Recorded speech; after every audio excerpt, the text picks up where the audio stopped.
anjarany pitandregny no mitsakotsako anjarako ny miaigny anjarany pitsikilo no mitsikotsiko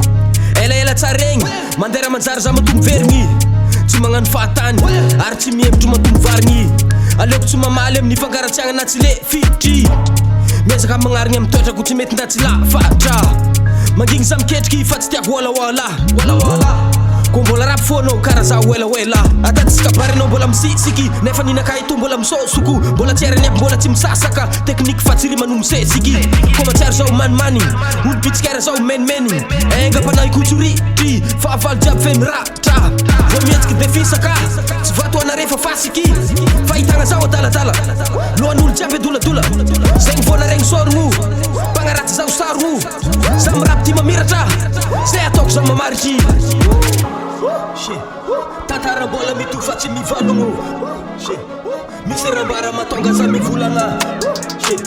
za boka ndefa tsy nanagna mivelogno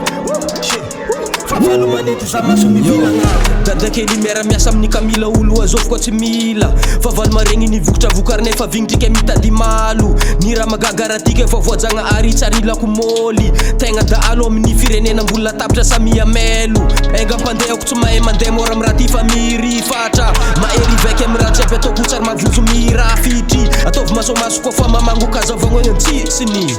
govonaka jiaby koa fa manoratra tsy nataoko antsasany kaza mandany lera mifilafila koa fa misy vola za falifaly tsy jireko zay olo misekoseko mpagnenjika farany misakasaka lalankizorako mbola teritery zay tonga soara begna nataratara donia ty tsy ho vita moramora vola nakafo ataoko maromaro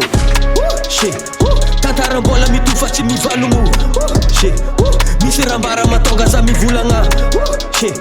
za boka ndefa tsy nanagna mivelogno favalo manety za maso mivilagna tantara mbola mitohy fa tsy mivalogno misy rambara matonga za mivolagna za boka ndefa tsy nanagna mivelogno favalo manety za maso mivilagna